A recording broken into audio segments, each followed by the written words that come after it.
Oh, Woody, Andy here again. Well, this video comes from several different conversations and things that I've seen on the TV, etc.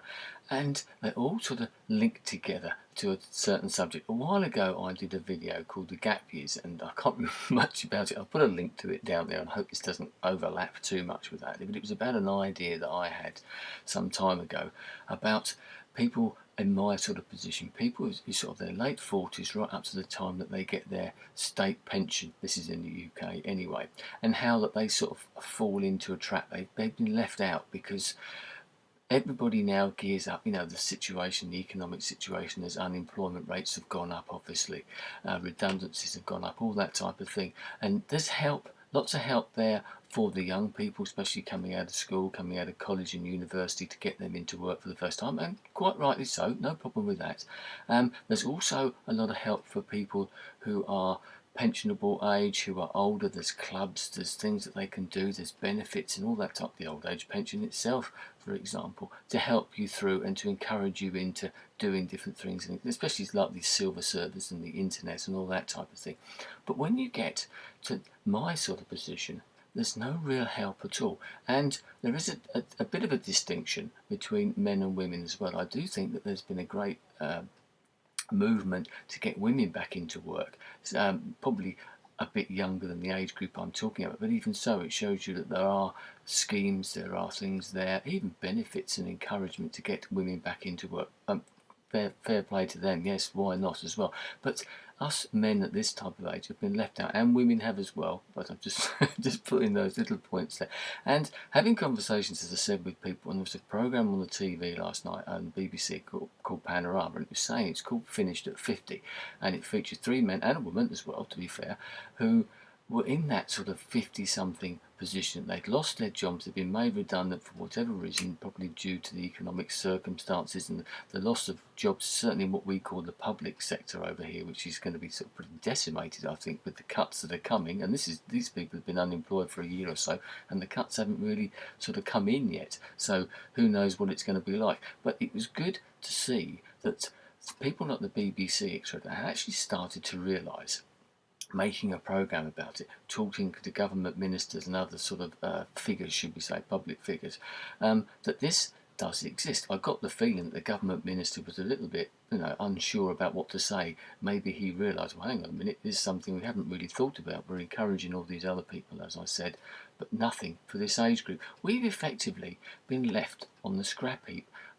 We are expected to have lots of money because our kids supposedly have flown the nest, the sort of 2.4 children, and the way that everybody's supposed to conform to all these ideals, etc.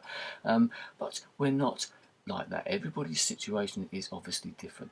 I've mentioned loads of times now about my own situation and what happened to me, which is what got me thinking about this as well.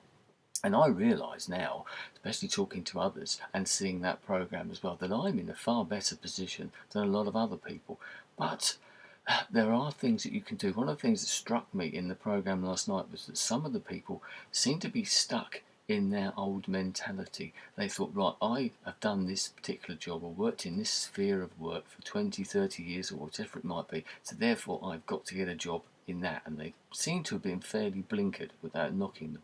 They seem to have been fairly blinkered and looking in that one sphere of employment. I can understand that if you've worked in that sort of sphere. Like myself, I worked on the railway ever since I left school, 35, very nearly 36 years. It would have been obvious that if I'd have tried to get another job, to think, right, that's where my skills lie, that's where my knowledge and experience lie, that's what I should look at. I didn't. I saw it as a chance to maybe do something else. One thing that I am fortunate about, and I certainly realise this now talking to other people and seeing how other people have been affected, is that I was able to leave with a pension, and a reasonable pension as well. So many people haven't got that. I was lucky to be in a particular job that had a very good pension scheme. If I'd have been younger when I was 16 and joined, I probably wouldn't have gone into that pension scheme, but I had no choice. I went into it from day one, whether I liked it or not. I was encouraged to put extra money aside, what they called AVCs, additional voluntary contributions, into a separate fund. I wouldn't have done that, but people said, well, just bung a fiver in, Andy. And I'm so grateful to those people whose names I've forgotten, but I do remember them from all those sort of 20, 25 years ago, who said, just a fiver a week, Andy, especially as the company matched it. And he thought, well, I'd rather spend that on beer or records or something like that. But I put that in, and boy, did that money make a lot of difference when it came to me losing my job and actually leaving. So I expect, I respect the fact that my position is a little bit different. And talking to other people, and I now realise that I'm actually lucky in other ways, in fact that I got out when I did because of the way that things are going. I have my pension, it's there, I've got it, it's index linked and all that sort of thing as well. I'm lucky that my kids are getting that bit older, they're starting to work themselves, so there's that side of it isn't too much of an issue as well. My wife works, yes, okay, we could probably survive without that money, but that would be a real struggle and I'd have to think about something else. I managed to get another job. Okay, I branched out, but I found something else, albeit a temporary job. But the difference, I think, is what I've done. And having a, let's say, the conversation with an ex-work colleague the other day via Twitter, as he said, they actually did you a favour, and that's something that I realise now. Is obviously when you lose your job, you're thinking, you just want to smack the person who made you redundant in the head sort of thing, and that's a totally understandable reaction, I think. Thankfully and luckily, I didn't do it at the time. One of those people who tends to be able to remain calm, so certainly outwardly anyway. You know, the old swan scenario where you're gliding serenely across the water, but underneath the legs are going like mad. So losing track there. But now I realise, because it's enabled me to do other things, actually it's done me a favour. I've got out of a stressful job. I've got out, yes, I've lost a lot of money in that respect. I could have been earning very good money up until this day, but I wasn't looking forward to what was coming. What has come, yes, it's just confirmed what I thought. I would have been stuck there until I got to 60 or even older, probably, because of, you know, all the bills that you had. I had the usual debts and all that type of thing. I didn't have any savings and that when I left, nothing to speak of. Now, because of the way that I've fallen on my feet to an extent, I'm a bit better off in that, and it's allowed me to explore other avenues that I've talked about here, and other avenues that are actually starting to get me some money. You know, the sort of comparing gigs and things that I've been doing. It might only be £50 here and there and that type of thing, but it all builds up when you add it to the other things as well.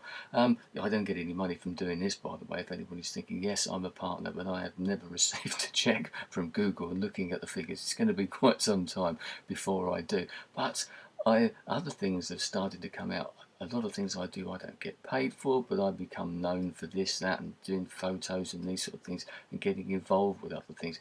For example, the Hastings Rock thing, which I'm involved with now, we come back on the air on the 30th of April. Yes, I've been involved for a number of years, but I've got far more involved this year, and it's that sort of networking side of it. You're meeting different people, you're going to have a chat with people because you've got the time to do it, and that personal touch don't half work wonders when you actually come to try and sell somebody some advertising or something, as I found out yesterday having a couple of meetings with someone, and sold, I won't say sort of figures or anything, but a fair few £100 worth of advertising. Now that may not have happened if it hadn't been for someone like myself or one of the other people being able to actually go there and do that. I've been able to devote time to things that I enjoy, and I think that's the difference. What I was saying about some of these other people on that programme last night were sort of blinkered, as I said, understandably so, but I realise that you need to branch out, reading sort of books and things, not sort of self-help books or something, but just inspirational things, in as much as to think, look, focus on what you do well,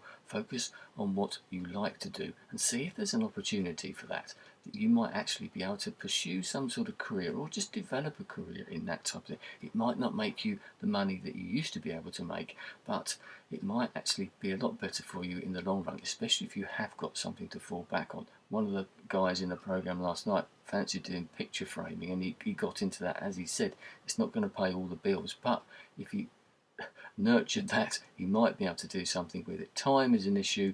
We get to our age, we have to go on training courses and things like that. Yes, it does make it hard, but some people react better than others. I could see in some of those people that they've thought, I'm not going to do this, I'm going to stick to what I've got. Maybe I'm a bit more open-minded than some people. Maybe my interests to go a bit further and wider than other people's do. And if you've got them and you're in that position, for God's sake, use them. I can think of other people who've been in similar situations to me, And I don't think I've handled it quite so well. That's another issue, I think, is you need to try and handle it. Yes, there's all different reasons. I said everybody's situation is different. I've never been in the fear of losing my house, but certainly not after I did retire. There was obviously the worry about that before it all sorted itself out, and that wasn't a lot of fun. But if you've got that hanging over your head, yes, it's hard, but sometimes you need to make the effort. Sometimes you need to sort of think outside the box. Horrible expression, I know, but you do need to think laterally sometimes and think of other things and pursue different avenues and talk to other people. That's something I've learned. You talk to other people and share ideas. I've never been one that's been short of ideas. Maybe that's another thing in my favour. But as I was saying to this guy last week, if I ever get the chance to meet my old boss again, he might be surprised at my reaction, because he probably dread that meeting. It wouldn't bother me particularly. I'm not necessarily want to see the guy again, but if I did, I think I'd shake him by the hand and thank him for actually allowing me to do something different. I saw someone the other day who lived next door, and they hadn't seen me for a while, and they said, "God, you get younger every time I see you." Well, maybe that's just the attitude. I may not have realised that I was under stress before, but I was, and I now realise that I'm possibly a slightly different person to what I was. Certainly a happier person in that respect, and that work-life balance, happiness, is something that the current government keep talking about. Happiness indexes. Mine would be fairly well up there. Yes, we could all do with more money, of course, but I'm hoping that maybe things will come along the line. I'll put a link to a video that I did the other day. I had a bit of a surreal experience, and I got a phone call from a Russian TV company, one that I'd been in touch with a number of months ago via another YouTuber who recommended me to them, and had done some work with them in the past. They've changed the way they do things, and I had to go onto Skype and talk about a particular topic and how it worked. I had literally, so what's the topic? It was to do with HMS Ark Royal over here, one of our aircraft carriers being sold off, and I had to write a minute's worth of script for that, literally in about a quarter of an hour. So that was, that hones your skills a bit. I can tell you little things like that. Then to present it live, but via Skype. So you could have done it twice. I only did it the once, and trying to get it as near to a minute as you can, a bit of rehearsal, bang, away you go.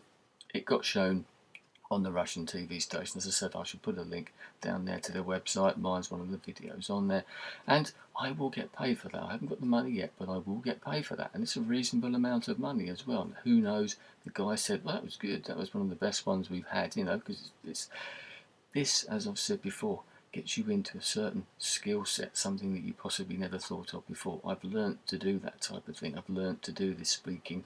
As somebody else said to me at a Compare and Geek the other day, "You seem to be pretty good at this type of thing." I said, "Well, I'm fairly good at thinking and talking on my feet." Once again, not everybody can do that, but that is partly through doing this type of thing. So don't think you can't do it. Don't think you can't do any of these other things. You have to have a go at it. You have to think outside the box and laterally, as I said. Pursue what you like, because if you like what you do, you'll be a lot happier, and you'll be prepared possibly to accept a little bit more, a little less money, should we say, for that happiness. And as I said, balance that work and that life thing. So hopefully I'm on the right road. I certainly feel pretty good about that. Sorry, this video has been all about me, but I think it does touch on other people as well. When I see other people, try to inspire other people as well to think that way as well. If you are in that position, have a think about it. Don't just sit around and try the same old jobs. It's what you do, and that's one of the things that does annoy me about this, is that people of my age have got so much experience, whether it be in certain fields of employment or industry or whatever, but you've also got a hell of a lot of life experience, and you can't buy that sort of thing, whether it be through management or working with other people, just being in a working environment. Some people aren't very good at that, whether as supervisory or managerial roles as well. You've worked with other people, man management and that type of thing. Yes, you can be taught that, but it comes from within as well. That's something that I've learned. I've worked with man managers who've been taught the same as I have, and some of them are bloody rubbish, because they just haven't got it. Others are far better. So there you go. Anyway, this has been a long video, but I realise that. So I'm going to leave it there, I think. So if you do end up in that position, yes, it's a shock, it's a blow, as it was to me, but try and turn it round to your own advantage, because in the end you might be able to turn around and say, "I beat you," because You thought you got rid of me, but now I'm doing something different. I'm actually feeling a lot better about it, and you can't say better than that. Stick it to the man. Stick it to your old boss. There's no greater feeling than that, believe me. Anyway, I will leave it there. Thanks for your time. I'll speak to you again soon. Goodbye.